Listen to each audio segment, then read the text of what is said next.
Greetings to everyone in Viewerland, and welcome to the Rundown. I am your host today, Mike Poworski, on this very special edition of Wednesday's Hump Day Rundown. Hump Day! Uh-oh, guess what day it is? Guess what day it is? Huh? Anybody? Julie, hey, guess what day it is? Oh, come on, I know you can hear me. Mike. What day is it, Mike? Leslie, guess what today is? It's Hump Day. Woo-hoo!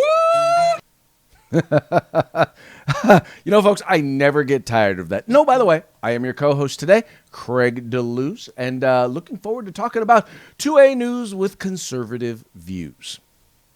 Craig, I love that commercial every time. Listen, I got a good friend of mine. Every time he sees me now, he says, Mike. That's the only way he talks to me anymore. So does he every time you answer, does he go, woo woo? He does. You know, my favorite part of that is after when he goes, he says, Mike. What day is it? And the woman just gives up. She's defeated. She's like, it's Hump Day. It's Hump Day. Like, I'm so tired of this. Do we have to go through this every Wednesday? Yes, we do. Yes, we do. Oh, good stuff. So, Craig, how does the world find you today on this beautiful Hump Day? Oh, you know what? Wednesday, like I said, Wednesday's always a good day. Wednesdays have gotten lazy. Tuesdays, for some reason, I don't know what it is. It's like I keep trying to like smooth out my work for the weekend, but I always wind up with one day that's like, a 12-hour day, and no matter what I do, and it generally shifts around. I'm just glad I got it shifted away from Fridays. Yeah, that's a good thing. That's to have those Fridays free like that. I actually just got Saturday off, and I know that sounds like that's a big deal, except I actually had 2 jobs scheduled for Saturday. I had to deconflict, so now I'm only doing 1 job on Saturday. So getting Saturday off just means I only have to work Saturday. Does that make sense? Just have to work Saturday, doing the radio thing. Yep. But I got the other job off, so now I'm off Saturday, so I can work Saturday. Exactly. It's good to be free and have free time to work on Saturday. That's right. Now I can work. Now that I'm off on Saturday, now I can work. It's gonna be all right. And Sunday's a full blown day of work though. So usually that's just a half day, but not this time. So, oh well. Craig, let's jump right in this. I want to talk. Let's talk about ghost guns. And folks, I know we promised you we'd talk about TSA and the FAA today. We do have that slated on the schedule. You can see there for a little bit later in the program. But I want to jump in today, talk to you about ghost guns. Craig, story by The Guardian, and you're familiar with The Guardian. This is they might as well just call themselves The Crap, because that's what they publish, that's what they print. Out of The Guardian about ghost guns, and I want to talk to you about ghost guns. First, before we jump into it, at least we should also talk about this fine piece of 80%. Technically, may be a ghost gun one day. That's going to be giving away on Friday, on Feedback Friday, on Freebie Friday. Hey, why don't we just call it Freedback Friday? That way you know what you're getting. Freakback Friday. There you go. Freedback Friday. From Grid Defense, this 80% piece of aluminum, from Gorilla Machining, the 100%. Look at that. Well, you're a matchmaker, dude. I like that. You're a matchmaker. So this weekend from Grid Defense and from Gorilla Machining. We're not sure what we're going to do, Craig, are we? We don't know what the standard for giveaway this weekend. No, Friday so is. y'all better bring it. It. Yeah, we had a good one last week, but now that I've shown you what a ghost gun looks like, I want to talk to you about what Guardian tells about ghost guns. This is an entire story, something like 5,000 words, and 4,000 of them are lies, and then the other 1,000 are just like adverbs. It's just their ways of beefing up the story some. The crux of the story was out in California, they're trying to say that every gun crime committed with a gun in California is now the responsibility of a ghost gun. It's ghost guns' problem. Ghost guns are the dredge of society. Ghost guns are the issue. The couple of false things that they start off in the story telling you is that you can get a ghost gun for a fraction of the cost of a real gun. Well, in fact, they quote in there that you can get a polymer 80, and that's a 80% handgun. That one's made of the polymer, and you have to do certain things to it to finish out the manufacture. They say you could buy the polymer 80 kit for $140, whereas a real Glock handgun costs $500. That's the difference. Craig, you've seen these kits. When you buy a Polymer 80 kit, are you familiar with what comes in the box for a Polymer 80 kit? No, actually, I'm not. Well, that's because it's against the law in California, and you don't want to break the law in California. So I understand that. When you order a Polymer 80 kit, all you get is the frame. That's the lower Right. portion of the handgun. Which, by the way, is not a handgun. Yeah, yeah. When it's 80%, it's not a handgun. Now, in a pistol, the lower portion of a semi-automatic is the serial numbered item that would be the firearm. Whether or not the slide, the barrel, and everything else was there, that portion in a pistol and a semi-automatic handgun, the lower portion is where the serial number is. A few exceptions with some SIGs with movable trigger packs inside. SIG 250, 320 ring come to mind when I think about it. But for the most part, 99% of the time, it's going to be that lower frame part. Well, that's all that comes in the box when you order a Polymer 80 kit. You get the frame. You get $150 worth of polymer. You still have to go out and buy a $150 barrel, a $300 slide, a $200 parts kit. It ends up actually costing you more to do one of these kits than it is to just go buy a nice firearm at your package store or your mom and pop store. So just lies and lies and lies coming through this story. Craig, it also talks about the number of ghost guns recovered because they're illegal firearms. These ghost guns are illegal firearms, and the recovery is the crime itself. Well, and that's what they talk about is they hint at like 4 crimes that were committed utilizing ghost guns. And now the interesting thing is this, Mike, is that 2 of the 4 crimes that they mention were in California where they're already illegal. So that's what's hysterical to me about it is that you're talking about crimes that were committed utilizing these not even utilizing, where the person possessed these firearms. They weren't the only firearms that they possessed, by the way. But it's also in a state that where they're already illegal. So that's issue number 1. But then they go on and they talk about their proliferation, but they don't tell you how many have been confiscated. And they don't tell you whether they were used in crimes. They don't tell you how many crimes have been committed with it. Why? Because people are not spending the sort of money that it takes to go out and manufacture their own firearm when they could just go out on the streets and buy one illegally. It is full of a whole bunch of lies. And of course, that's why we called it Tales from the Left. Ghost Guns, Tales from the Left. Yeah, it's absolutely amazing. Like I said, you continue to go through the story. It's just you pick it apart. There's one mention in there where somebody built their own ghost machine gun, and that's not true. Just never happened. They don't understand what a machine gun is. It's absolute lies. Listen, I want you to understand that the term ghost gun is something that the left made up to make you believe it's evil and it's scary. Right.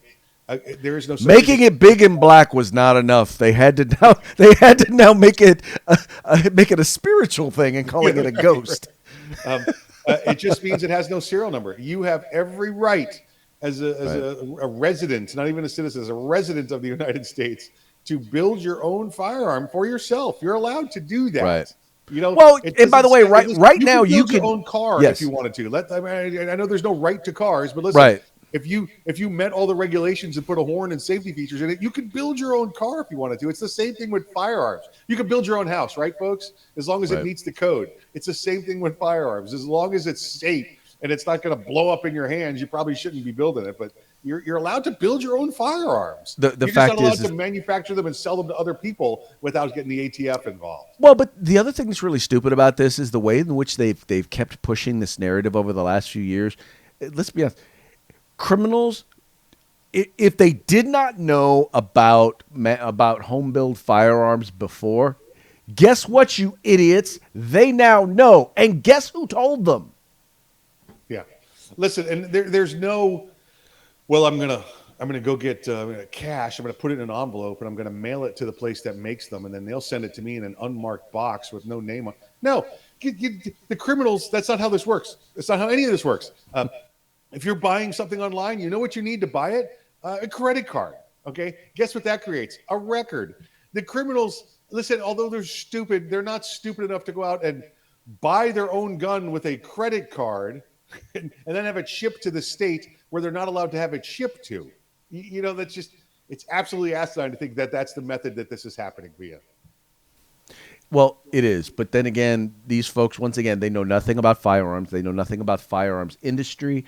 They know nothing about the firearms technology. They don't care. What they hear, what they believe is, well, this is just common sense. Well, it's not common sense. It's common nonsense because you are legislating out of ignorance, you boobs.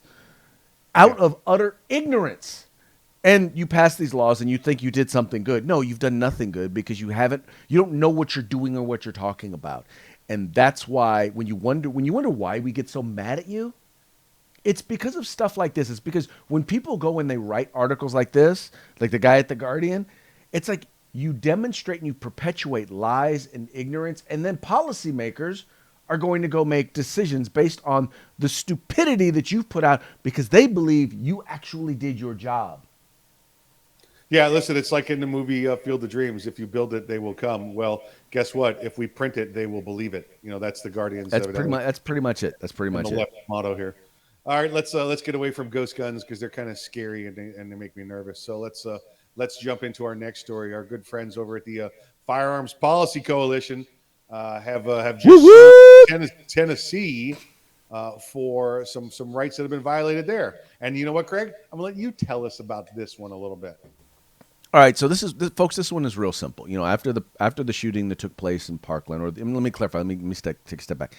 After the mass casualty event that involved a firearm at Parkland High School in Florida, there was a big push to make it so that those adults, mind you, adults 18 to 20 years old, would no longer be able to exercise their fundamental right to keep and bear arms. They would not be able to go and purchase a firearm.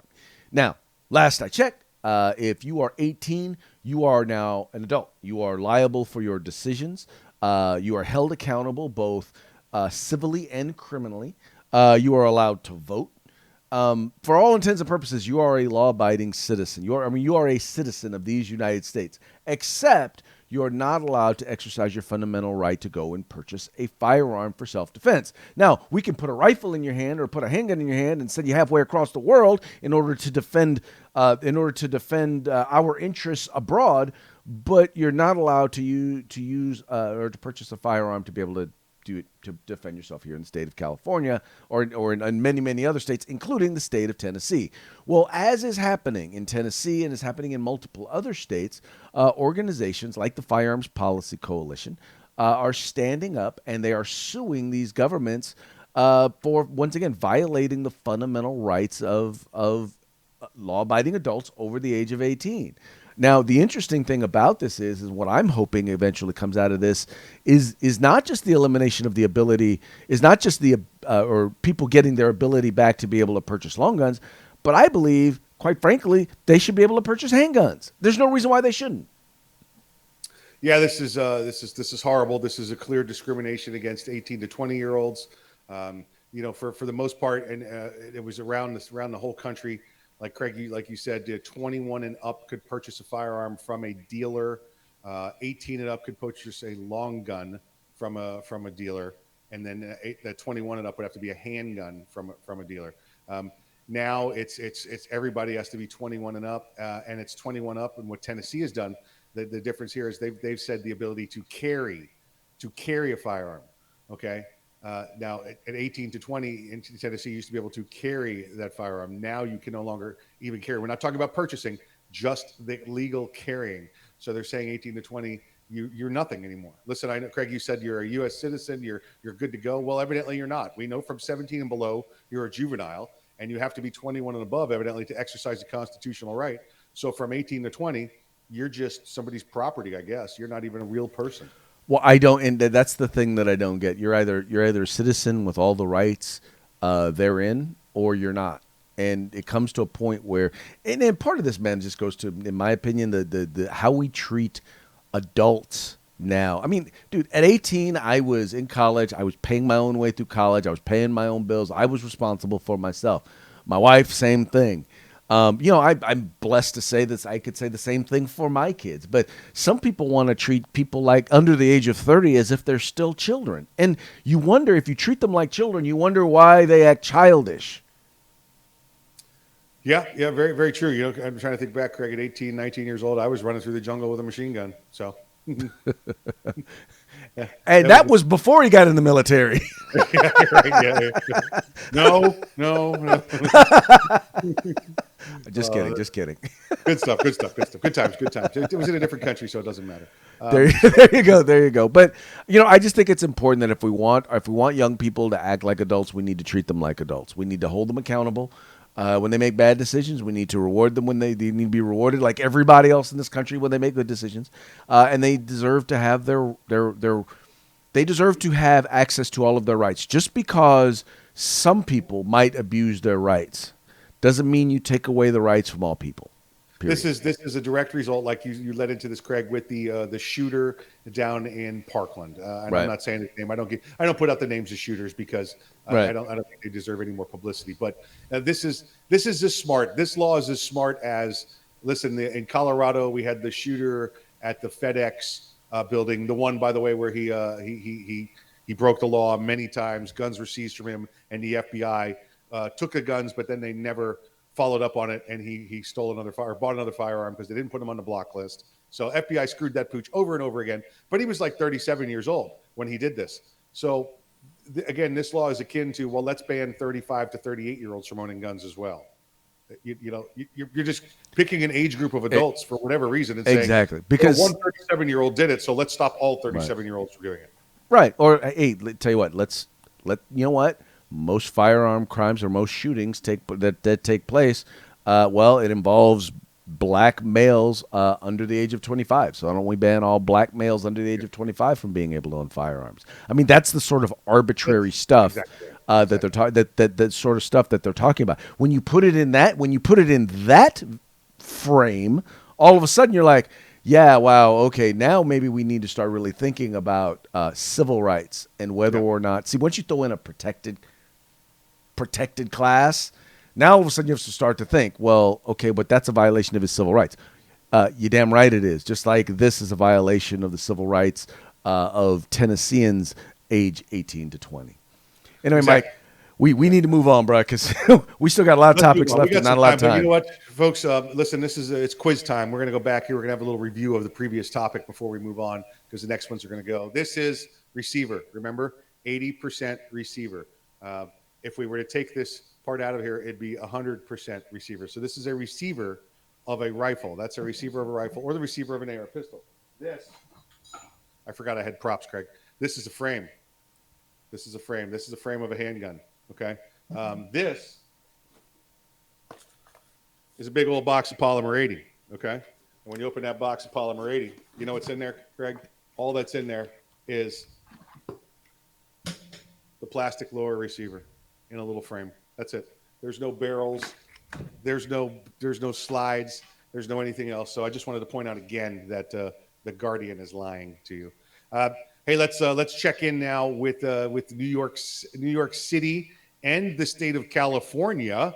I want to talk to you about some of the restrictions and lifting restrictions on the COVID nonsense. So let's jump in here. In New York City, there's a supermarket chain that has, under the guidance of the CDC and the reluctant guidance of Governor Cuomo there, who's following the CDC guidance, they're the lifting of the mask restrictions for those that are indoors and that are vaccinated. And New York City has said, listen, we are not going to be asking people if they're vaccinated. We're just going to allow people to not wear masks anymore. Well, that's got people in New York City absolutely in an uproar. It's this supermarket has taken heat from the left and the right over, listen, the CDC said it. So you've been for a year, 3 months now, trust the science, wear the mask. Well, now the CDC has come out and said, you don't need that mask. You don't need it. Well, you could still die. It's all about protecting me and others. It's just. Well, no, here's what gets me about this whole thing is you have Dr. Fauci came out the other day and said, yeah, no, I knew for a while once I was vaccinated, I didn't have to wear a mask. And even indoors, it was almost impossible for me to get sick. But I didn't want to send out mixed messaging. So basically what Dr. Fauci is saying is, I lied to you again. to get you to do what it is that I want you to do. And it's the same thing with the CDC. It's the same thing. It's like, folks, why should I trust you? Our government and the medical community have demonstrated that you will lie to us to get us to do what you want us to do, right? So why should we listen to any of it when we can actually look at the numbers that we see out there and we come to recognize that, guess what? If you're vaccinated, you shouldn't catch it. And by the way, folks in the city of New York, if you're vaccinated, right, and the other person is vaccinated, how are you going to catch it? And by the way, if you're vaccinated and the other person isn't vaccinated, guess what? You're still not going to catch it because you've been vaccinated, you retards. Are you saying the vaccination doesn't work? Maybe but it was all about the science, right? Get the vaccination. Or how about this? The vaccinations don't work. Clearly, you wearing your mask doesn't work. So you're saying you're vaccinated and you're still wearing your mask and you're still social distancing and you're still worried about catching it? What is the matter with you?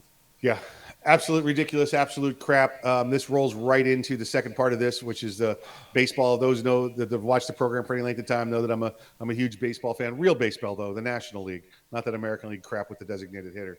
And this story talks about our friends out on the West Coast in San Francisco there in the San Francisco Giants, formerly the New York Giants. Keep the Giants in Manhattan. That's all I'm saying.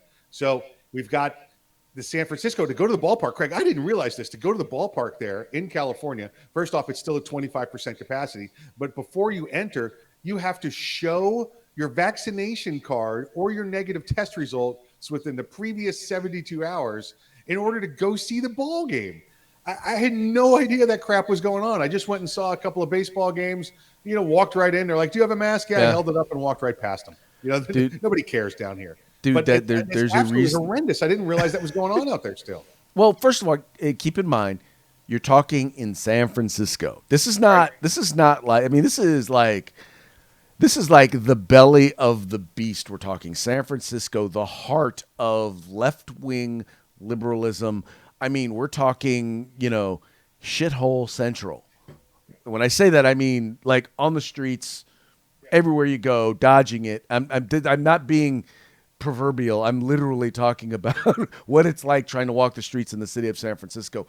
That's where you're talking about. Policies that have allowed that to happen, allow stupid stuff like this to happen. So it doesn't surprise me one bit. Yeah, listen, fight the power. I don't know what to tell you out there, San Francisco. And I guess also, curb your people after they crap on the street. Evidently, that should be good to do too. I'm surprised they don't mandate that. Okay, well, if you're going to crap on the sidewalk, you have to walk around with one of them little pooper scooper bags. Yeah, you got to curb yourself. Curb yourself. Yeah. Curb yourself. There you go. A people curb law.